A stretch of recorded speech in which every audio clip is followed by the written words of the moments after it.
Hi అండి. అందరూ ఎలా ఉన్నారండి? నేను మీ తెలుగింటి అమ్మాయిని. ఈరోజైతే వీడియో నేను టిఫిన్‌తోనే స్టార్ట్ చేసేయాలండి. టిఫిన్ వేసేసాను. ఇడ్లీ పెట్టేసానులెండి. ఇడ్లీ కూడా అయిపోయింది. తొందరగానే చేసేస్తున్నానులెండి మార్నింగు టిఫిన్ అయితే. ఎందుకంటే పిల్లలకి హాఫ్ డే స్కూల్ కదండీ. 7:40 కల్లా స్కూల్‌కి వెళ్ళిపోవాలి కదా! అలా అని చెప్పేసి ఫస్ట్ లేవంగానే టిఫినే వేస్తున్నాను. అంటే బయట పనులు కూడా కంప్లీట్ చేసుకున్న తర్వాత టిఫినే వేస్తున్నానులెండి.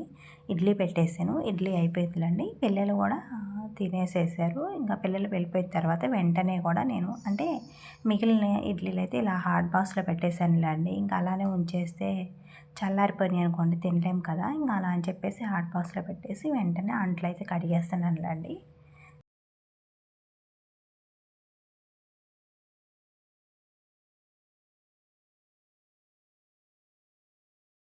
అంట్లు కడిగేసిన వెంటనే కూడా బట్టలైతే ఉతికేస్తానులేండి. బట్టలు ఉతికేస్తే ఏముంటుందండి, ఇంకా వంట పనే కదా! పిల్లలు మధ్యాహ్నం వచ్చేలోపు వంట ఎప్పుడైనా చేసేయొచ్చులన్న ఇదితోని కొంచెం నిదానంగా అలా చేస్తూ ఉన్నానులెండి. అలానే ఈరోజు కొంచెం డిఫరెంట్‌గా చేశానులెండి వంట. ఏం చేశాననేది కూడా చూపిస్తాను. వీడియో మాత్రం ఎక్కడా కూడా స్కిప్ చేయకోకుండా చూడండి. చాలా బావుంటుందిలెండి.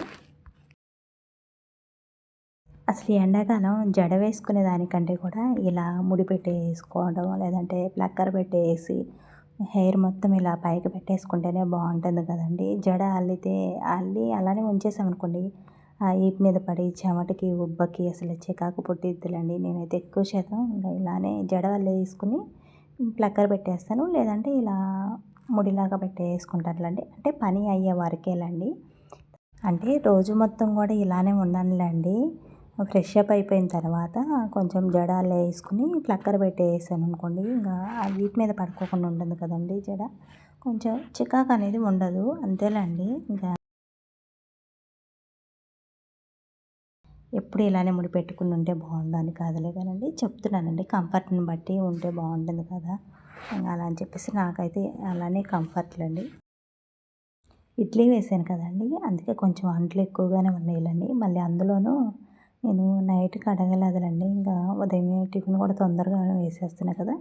ఉదయమే కడగొచ్చులే అన్న ఇదితో అయితే కడగలేదు. అందువల్ల కొంచెం ఎక్కువగానే ఉన్నాయిలెండి.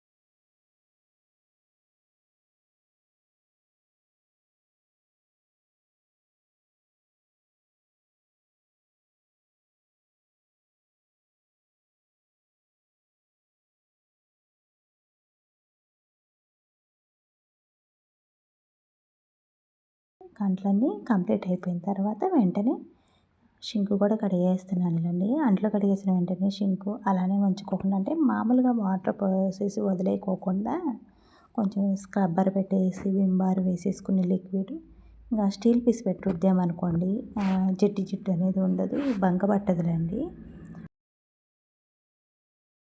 మామూలు వాటర్ పోసి కడిగేస్తే ఇంకా అది షింకు తెల్లగా అయిపోయి ఎక్కువ జిడ్డు పేరుకుని ఉంటుందిలేండి.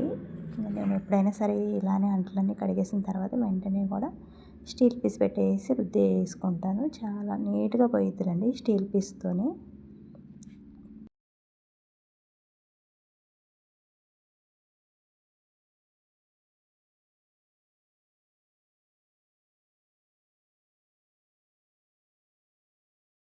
అంట్లు కడిగేసామంటే కొంచెం గ్యాస్ పొయ్యి, గ్యాస్ బండ ఇదంతా కూడా నీట్‌గా తుడుచుకుంటాం కదండీ. ఇంకా అలానే నీట్‌గా క్లీన్ చేసుకున్న తర్వాత వెంటనే వంట అయితే స్టార్ట్ చేస్తున్నాను. మళ్ళీ ఆయిల్ పడి అదంతా పడినా కానీ కొంచెం క్లాత్ పెట్టి అలా తుడిచేసుకోవచ్చులే అని చెప్పేసి ఇంకా అలా అయితే నీట్‌గా కడిగేసానులేండి.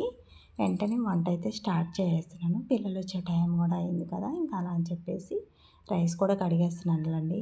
రైస్ కుక్కర్‌లో పెడదాం అనుకున్నా కానండి ఇంకా రైస్ గ్యాస్ మీద పెట్టేస్తున్నాను. అలానే ఇక్కడ టమాటాలండి అవి టమాటాలు కొంచెం డిఫరెంట్‌గా ఉన్నాయి చూపిస్తానులేండి. ఇవేంటి ఇలా ఉన్నాయి అనుకోవచ్చండి మీరు. నేను కూడా ఇప్పుడే అండి ట్రై చేయడం. వీటితో అయితే కూర చేయడం. ఇక్కడ చూపిస్తున్నా చూడండి. ఇవి చిన్న టమాటాలండి. రేగిపళ్ళు ఉంటాయి కదా! అలా ఉన్నాయి కదా! అసలకి టమాటాలు అంటే కూడా ఎవరు నమ్మరులేండి. వీటితో కూర చేసిన, రసం చేసిన, పచ్చడి చేసిన చాలా బావుంటది అంట.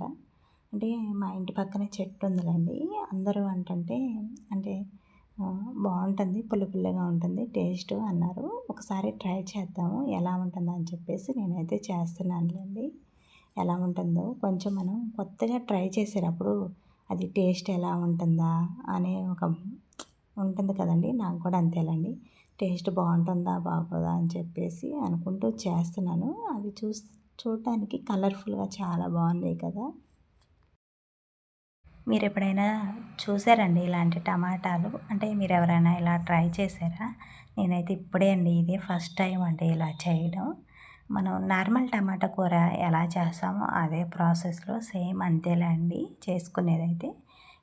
ఆయిల్ వేసేసుకున్న తర్వాత ఆయిల్‌లో పోపు దినుసులు, జీలకర్ర, ఎండుమిర్చి అలానే కట్ చేసి పెట్టుకున్న ఉల్లిపాయలు, పచ్చిమిర్చి, కొంచెం పసుపు ఇవన్నీ వేసేసుకొని వీటిని ఫ్రైలా చేసుకున్న తర్వాతనే టమాటాలు వేసుకోవాలి.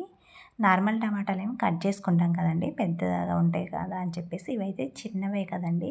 ఇంక వీటిని కట్ చేయాల్సిన అవసరం కూడా ఉండదులేండి. అలా తాలింపులోనే వేసేసుకోవాలి. చూపిస్తాను. నేను అల్లం వెల్లుల్లి కూడా వేస్తున్నానులేండి. ఎగ్ వేస్తున్నాను కదా! ఇలా ఎగ్ వేసినప్పుడు అల్లం వెల్లుల్లి పేస్ట్ వేస్తే ఇంకా బావుంటుందిలే అని చెప్పేసి. ఇంకా చూడండి నేను టమాటాలు కడిగేసుకొని ఇలా డైరెక్ట్‌గానే వేసేస్తున్నానులెండి. ఇవి కట్ చేయడానికి కూడా వీలు ఉండదు కదా! చాలా తొందరగానే మగ్గిపోయాలండి. వీటిలో నుంచి వాటర్ కూడా బాగా వచ్చింది. గ్రేవీలాగా ఉందిలేండి కూర మాత్రం. టమాటాలు వేసేసుకున్న తర్వాత కల్లుప్పు వేసామనుకోండి చాలా తొందరగా మగ్గిపోతాయి. నేను అల్లం వెల్లుల్లి పేస్ట్ కూడా ఫ్రెష్‌గా వేసేస్తున్నానులేండి. ఫ్రెష్‌గా నూరుకుని అసలకి అల్లం వెల్లుల్లి పేస్ట్ వేసినాక స్మెల్ మాత్రం చాలా బాగుందిలేండి. ఇంక అప్పటికప్పుడే అలా చిన్న రోలు ఉంటే చిన్న రోట్లో అయితే అలా దంచేసుకుంటున్నానండి. ఇటువరకు కొంచెం అల్లం వెల్లుల్లి పేస్ట్ మిక్సీ పట్టేసుకుని ఒక 10 రోజులకు వచ్చేలాగా చేసుకునేదాన్ని. కానీ ఇంకా ఈ మధ్య అయితే కొంచెం ఎప్పటికప్పుడే అవసరాన్ని బట్టే ఇలా కొంచెం ఆ చిన్న రోట్లోని దంచి అయితే వేసేసుకుంటున్నానండి. అప్పటికప్పుడే చేసుకునేది స్మెల్ అల్లం వెల్లుల్లి పేస్ట్ అప్పటికప్పుడే ఇట్లా చేసుకుని వేసుకుంటేనే బాగుంటుంది కదా! ఎక్కువ శాతం ఈ మధ్య అంతే చేస్తున్నానులేండి.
అల్లం వెల్లుల్లి పేస్టు తాలింపులో కూడా వేయొచ్చండి. నేనైతే ఇంకా టమాటాలు వేసేసినాక ఇలా వేసుకున్నాను. ఇలా టమాటాలు వేసినాక కూడా వేసినా బాగుంటుందిలేండి. అల్లం వేసినాక ఒక 2 నిమిషాల పాటు ఇలానే ఉడికించుకున్న తర్వాతనే కారం వేసుకోవాలండి. నేను గెంటి పెట్టయితే ఇలా మెత్తగా మ్యాష్ చేస్తూ మెత్తగా చేస్తున్నానులేండి. చిన్నవి కదా కొంచెం అవి అలానే ఉంటాయిలే అని చెప్పేసి కొంచెం అలా గంటిపెట్టి వేసాను. ఇంకా తర్వాత ఉప్పు, కారం, కొంచెం ధనియాల పొడి ఇవైతే వేసేసుకుని ఎగ్స్ వేస్తున్నానులేండి. ఎగ్స్ బాయిల్ చేయకుండా అంటే ఉడకపెట్టినవి కాకోకుండా ఎగ్స్ కొట్టేసైనా వేసుకోవచ్చులండి.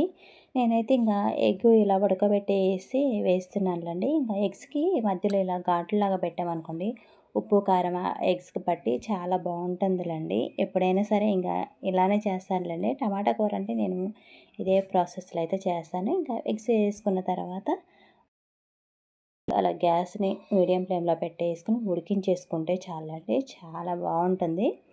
నేను అంతకుముందు చెప్పాను కదండి వీడియోస్లో, రైస్ కుక్కర్లోనే రైస్ పెడతాను, గ్యాస్ మీద వండను అని చెప్పేసి. ఎందుకో కానండి ఈరోజు సడన్గా గిన్నెలో కడిగి పెట్టేసానులేండి. మళ్ళీ రైస్ కుక్కర్లో పెడదాం అనుకున్నా కానండి, ఇంకేమలే ఒక్కరోజుకి ఏముందిలే అని చెప్పేసి అయితే ఇంకా అలా పెట్టేశాను. రైస్ కుక్కర్లోనే వండుతానులేండి, గ్యాస్ దొరకడం కష్టంగానే ఉంది, గ్యాస్ రేటు పెరిగింది. ఎందుకులే ఇలాంటప్పుడే కదా రైస్ కుక్కర్ మనకి అవసరాన్ని బట్టే కదండి ఏదైనా వాడుకునేది. ఇంకా అలా అయితే రైస్ కుక్కర్లో వండుతాను నెక్స్ట్ నుంచి అయితే. ఈరోజైతే ఇలా ఈ టమాటాలతో అయితే కూర చేశానులే కానండి, కొంచెం ఏమైనా కొత్తగా ట్రై చేసినా, నేను ఏమన్నా అంటే డిఫరెంట్గా చేశాను అనుకోండి, అది తినాలి అంటే నేనే చేస్తానులే కానండి, తినాలి అంటే నాకు కొంచెం ఎందుకో కానండి టేస్ట్ ఎలా ఉంటుందా అని కొంచెం సందేహిస్తూనే తింటానులేండి. నోట్లో పెట్టాలంటే కొంచెం సేపు ఆలోచించే పెట్టుకుంటాను. ఇంకా లాస్ట్లో కొంచెం కొత్తిమీర వేసేసుకుని గ్యాస్ ఆఫ్ చేసుకుంటే చాలండి. అంటే నేను చెప్తేనే అర్థమైందిలేండి మా పిల్లలకి, ఇవి చిన్న టమాటాల కూర అని చెప్పేసి, లేకపోతే అసలు అర్థం కాలేదండి. అంటే ఉడికిపోయినాయి కదా, ఫస్ట్ వాళ్ళకే పెట్టేసాను. టేస్ట్ ఎలా ఉంది అని అడిగిన తర్వాతనే నేనైతే తిన్నానులేండి. టేస్ట్ మాత్రం సూపర్గా ఉందిలేండి. ఇక్కడ అసలుకి చూస్తుంటేనే నోరూరుతుంది కదండి, చాలా బాగుందిలేండి. అలానే వంట అంతా కంప్లీట్ అయిపోయిన తర్వాత మీకు ఒకసారి ఓవరాల్గా కిచెన్ మొత్తం కూడా చూపిస్తున్నానులేండి. ఇంకా ఈరోజు వీడియో అయితే ఇలా ర్యాండమ్గానే షూట్ చేశాను. వీడియో కనుక నచ్చినట్లయితే ఒక చిన్న లైక్ చేయండి, షేర్ చేయండి, సబ్స్క్రైబ్ చేయండి ప్లీజ్.